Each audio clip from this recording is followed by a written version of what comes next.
How are you doing, everyone? We're back again with Survivor South Africa, episode 7 of season 9. Last time we had, who was it? Sheamus. Sheamus getting voted out. He thought he was turning everyone against Dino, but actually everyone turned against him. I don't know why he tried to do that. He never concentrated on his social game before that. The only thing he tried to do was seem like he wasn't a threat, which is not good enough. He didn't form enough alliances with people. They all thought he was a threat. It boggled my mind why he thought that would have worked. He didn't look for an idol or anything like that. It was mind boggling to me. And he went home, obviously, because that was stupid. They get the Red Tribe get back to camp, and Pinty is just she's singing her own praises. She's thinking how great it was that they were able to blindside Sheamus, and she kept talking about it. And I think there was like 2 people left out of that vote, and she was still talking, and the rest of the tribe, none of them was saying anything. And she was talking about how impressive it all was, and it's just like they wanted everyone to feel like a whole unit. They didn't want to like brag about the blindside that they just pulled off, because there's a potential tribe swap where they might need those people that they're not working with. So it was a bad move on her part, but she's a very emotional player, and she's just gonna do what she wants to do. I don't know. It was a weird move to me. And I believe there was a thing with her and Dino where a couple of ladies told Dino about the fact that Sheamus was trying to blindside him, but Pinty never did, even though they were kind of working together. She never told him, so he kind of, he took her aside and he talked to her about it, and she says, "Well, I didn't want to tell you because you might start acting crazy, and you're kind of an emotional player." And she was basically describing herself, but projected it onto him, and he was just like, "Yeah, I don't think so." He was like, "I'm pretty sure it would have been calm. I'm sure." He's like, "I'm pretty sure if the more information you have and you know what's going on, the less you're prone to freak out. And the less information you will have, then the more you're prone to freak out. So I would have been fine," is what he was saying. He was very calm about it. He didn't feel betrayed or anything like that. He was just having a conversation with her, and she was just like, yeah. It was just terrible social management on her part. But I get it at this point. She has pretty much done everything to blow up her game from the very beginning, and she hasn't gotten voted out because of it. So it's kind of like having a reinforcing effect on her, where she feels like what she's doing is working, and she feels like she even thinks there's a 5-person alliance where she's in it, and there's just 2 people that are outside of the alliance, and it was just it was crazy to me. All right. On the other side, on the Blue Tribe, Tony is I guess she's trying to turn things around on what the hell is that guy's name?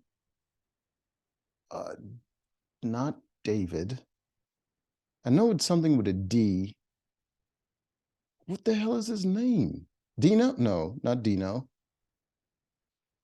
God damn it. What is that guy? He's on the Blue Tribe. No, not Shane. Short guy, kind of arrogant, caused my favorite player to get voted out. Dante, that's it. Dante. She's trying to turn everything around on Dante, trying to get him voted out because she feels like he's running the whole tribe and all this thing. And I don't think she even knows that everyone knows that she lied, and she pretty much told all their secrets to the other tribe, but she's trying to turn things around on Dante, which is unnecessary because Dante's digging his own grave. For some reason, he feels like the only threat to him are the men, and he keeps going after all the other guys. And he's just like, all these ladies around him are just looking at him like he's an idiot, and they're just forming alliances around him, which is mind-boggling to me. Like, he would have seen Survivor, and he would know that the women are just as big a threat as the men. even more so when there's less men around, because you're the only one there. They would much rather compete amongst each other than take you anywhere. Like, I don't even get what he's doing. His whole tribe is basically women, except for him and what, two other guys, and they're both old. They're both two of the oldest guys in the goddamn game.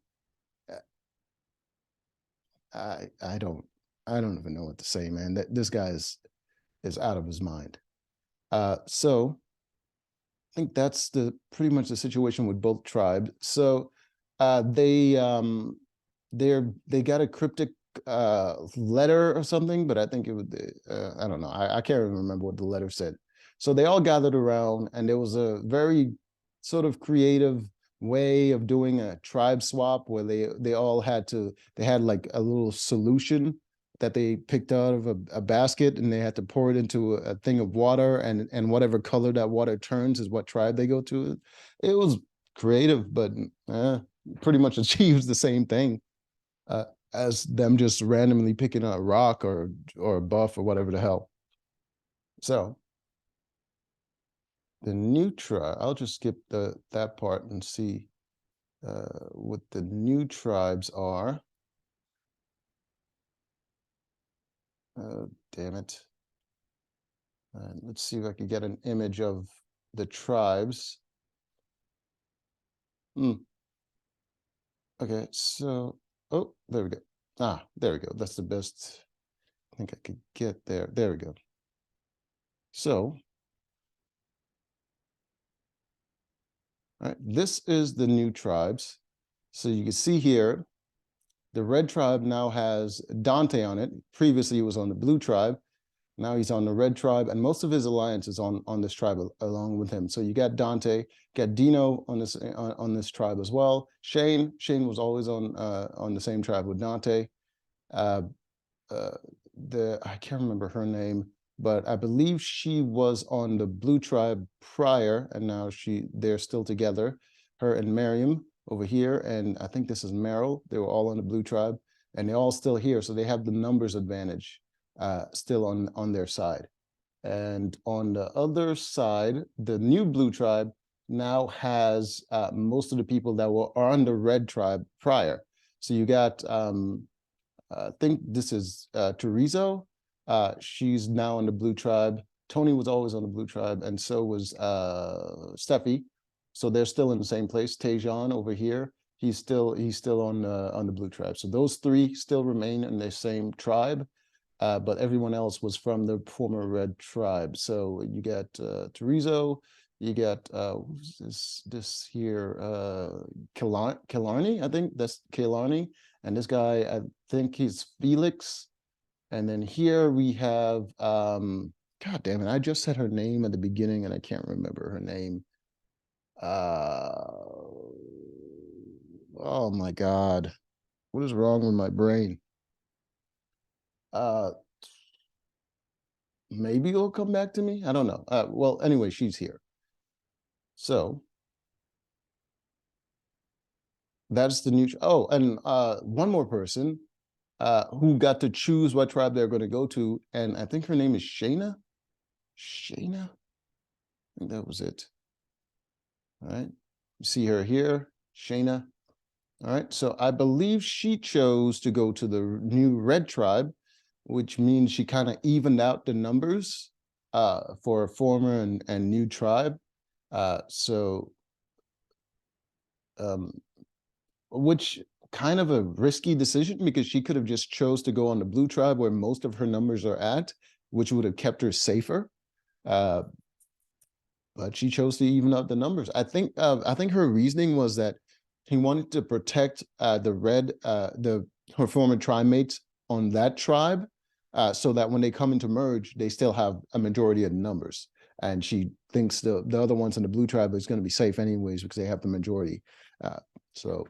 But I don't think that would work out that way, because Steffi, who's there in the minority, she has an idol, I believe, and Miriam still has the goddamn diplomatic idol, which means she can send someone from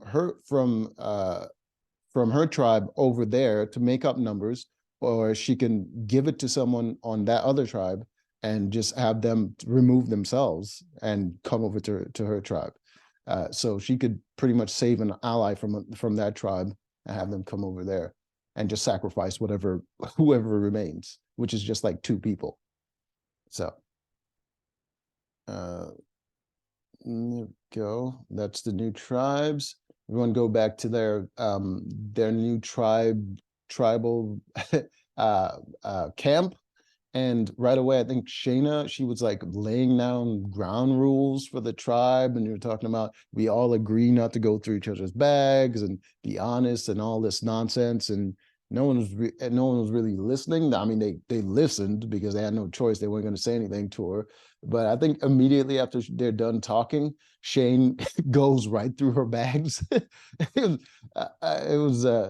dude is a that dude is scummy in this game, and I love it. He gives zero fucks. Like, there you go. See ya. Show image of it. See Shane right there going through her bag. Like, dude was fist deep into her bags, bro. Like, he he's a savage. He's not good at this game, but he's a goddamn savage. All right. Anyways, on the other tribe, um, pretty much Palizo? Is that is that her name?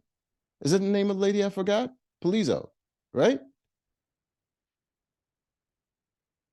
I think it's Palizo. I think I have that right. She got that Gilligan hat on. Yeah, I think I got that correct. Anyways, on the new blue tribe, Steffi's laying down rules on that tribe, telling people they only eat once a day, and they were used to eating twice a day, and yeah, they didn't really like that. She took it upon herself to take charge of the kitchen in a tribe where she's down in numbers. That was insane to me. But having that hidden immunity idol was making her really comfortable. And I think she was never really good at social game, even before. I remember her playing. She was never good at social game. She came in purely as an athlete. And I think she's not as in shape now, but I think it's because of an injury and could just be laziness, like injuring your knees or whatever doesn't all of a sudden make you go out of shape. That's just weird. And plus, she was a personal trainer as well, so like still have to keep in somewhat shape. You just don't have to put weight on your knee, like.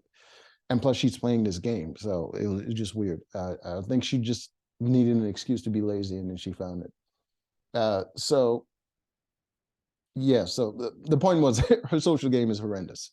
And she was showing that 100% now. I think the only reason her social game improved was because she had a lot of friends with her this time around, and they kind of helped supported her because she's not going around making alliances and making promises to people she don't know. So she's not really that good at socially. All right, so who's this guy? I can't remember this guy's name.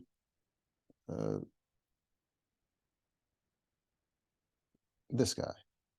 Can't remember his name, but he wants to he wants to play with Dante. He wants to like try to form an alliance with Dante, or something like that, to kind of like an inter-tribe sort of alliance, which is a terrible idea because Dante's kind of rogue right now, and he's just trying to get rid of any guy that could threaten him in the game, and he's not the kind of person you want to form an alliance with because he's sealing his own fate.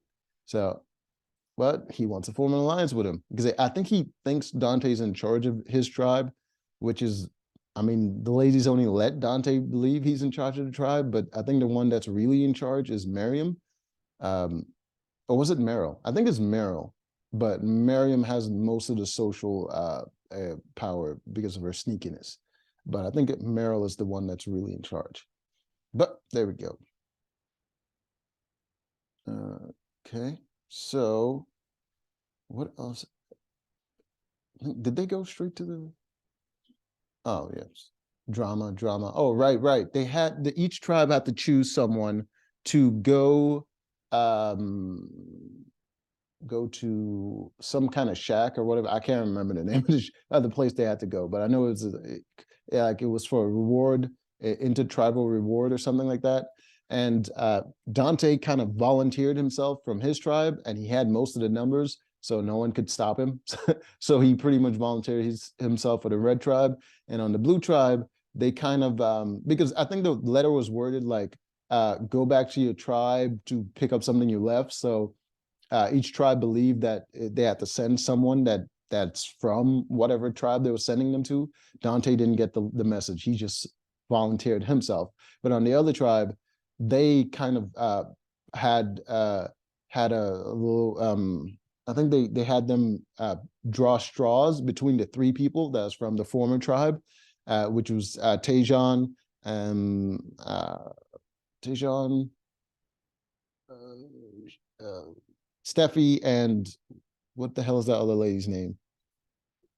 I don't remember her name, but they all draw straws, and Tejan ended up winning, and he was sent. So they ended up, see them here, see Dante and Tejan right here. So they ended up going there, and Dante wanted to go for the reward. Tejan kind of just wanted, he didn't even volunteer. So they go there. They get a chance to exchange information, and they also get to trade certain things. So I think Dante traded fishing gear for a grill or something like that. I can't remember what it was. It was something silly. So they trade those items. They got to talk a little bit of strategy and whatever is going on. And Dante revealed to Tejan who he's working with on the other tribe. And I think he revealed he was working with Felix. And he tried to play it off like they played together in a previous season. But Tejan wasn't buying it. And I think Tejan is gonna let that information slip, and kind of because he doesn't want whoever Dante's to working with to form back up with Dante later on in the game. So he's probably going to derail his plans. But Dante think that he can work with Tejan, but Tejan doesn't trust him for obvious reason. Especially they're in the same tribe, and he's seen Dante take out all the guys that are stronger than him. Yeah. At the end, I believe they both have got a bag of rice to take back to their tribe. And in the bag of rice, there was a clue to a hidden immunity idol. And both of them each got a clue. And they decided when they went back to their tribe, they both decided to hide it. When Dante went back to his tribe and he hid it, no one really questioned him. I mean, I think Dino kind of suspected there was more going on. But he didn't say anything. When Tejan went back, this dude is horrendous at lying. Like right away, everyone knew he was hiding something, but they let him have it. I think they kind of felt sorry for him. If you see him lie, like it is terrible. Like the man he looked scared. He looked scared telling a lie. It was mind-boggling. So he lied, and the clue was that the idol is hidden someplace by the water well. It was a bunch of things about stepping backwards or some nonsense like that. Anyways, Tejan goes as soon as he gets back, he tells the tribe whatever story he has. And then he has them divvy up the rice and all that stuff, and then he goes to the water well, starts looking around. He's climbing a tree, he's digging around. He couldn't find it, so he runs back. He gives up on it. Dante waited until the middle of the night, runs out in the middle of the night, starts just digging in the dark. He's not even counting steps or any of the shit that he saw in the clue. He's just digging around, digging, and he found it. I think it took him maybe 5 minutes. He found it. And Tejan was in the daylight, couldn't find it. That was amazing. Dante, his strategy is terrible, but he's doing really good. And I'm starting to kind of root for him a little bit because I like performance. I don't really like his personality. He's a little bit too arrogant, and he's dismissing a lot of the threat that the ladies pose. I don't know why that is. I don't know. Maybe he doesn't respect women. I don't know. But it's weird how dismissive he is of the threat that the ladies pose. I don't fathom how that even enters your mind in this type of game. Yeah. So so I don't like that aspect of it, but he is performing very well because now he has a hidden immunity idol, and he also has power in his tribe for the moment. For the moment, he's a great shield for the ladies, and they're letting him have that. But if he plays his cards right, he can go really far. If they decided to turn on each other somehow, or he gets wind of the fact that they're going to be turning on him, and he changes up his game, he could go really far. So far, I'm kind of impressed. I'm almost feeling like forgiving him for getting rid of my favorite player, but we're not there yet. But so far, he's doing well. All right, so he gets the idol. They go to the competition for tribal immunity, and it is basically pushing two wooden balls, or was it like, I don't even know how you describe that, uh, in the mud, and it's so. All right, so you can see it right there. They're pushing these wooden balls right here in the mud, and one is red, the other one is blue, and they have to get it to score on one side or the other. So you see Tejan and Dante over here fighting. There's a blue same little ball just like that next to them that neither one can get to. I think Tejan is defending because no, Dante's defending because Dante's on the red, so his ball, the red one, has to go over that way, and he's defending against Tejan, getting the blue ball over in that direction. All right, so they were kind of on a stalemate for a long time. No one could really move anywhere because they were pretty much just holding each other down, and they couldn't really get anything done. And I think that stalemate it went on for like an hour until eventually Steffi, I believe, she ran up on Dante while he was trying to push the ball, uh, because I think eventually Tejan got tired and he was getting the upper hand on Tejan, and Steffi ran over there to kind of cover Tejan and help out, and he just kind of yeeted her. Like he took one arm, she came up behind him, I think it was this arm, and he just grabbed her and tossed her with one hand, and she flew back, and I think she hurt her knee, and because her knee was already injured, and she hurt it again, and she kind of got medically removed from the challenge. Uh, uh, uh, she got removed, but from only that one challenge. I think her knee is kind of okay. I think but she got hurt a little bit. She got removed from that challenge, and I think they just announced a stalemate for that one. So it was going to be the best 2 out of 3. They canceled that one, and they called it a draw, and they just went straight to sudden death and canceled the other 2 because if they do 2 competitions, it could end up in a tie. So they just canceled the other 2, do sudden death with fresh players. All right. So the next group of players, I think it was like mostly, I think not mostly. I think it was like all women. All right. So the ladies were kind of going at it, and for the first time, what is her name? Palizo, Chorizo? What? No, not her. What the hell is that goddamn bald head chick's name? God damn it! I thought I had it. Was it Palizo? I think it's Palizo. Palizo was dominating. She was dominating this physical competition. She was pushing the girls. She was killing it. She was uber aggressive. Like I don't even know, man. Like she was steamrolling. I think that's Shayna right there. She was just steamrolling her. Was it Shayna? Or is that Miriam? I can't tell because of the mud. Uh,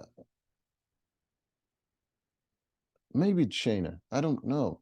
But anyway, that's Palizo really going at it. And oh yeah, it is Miriam.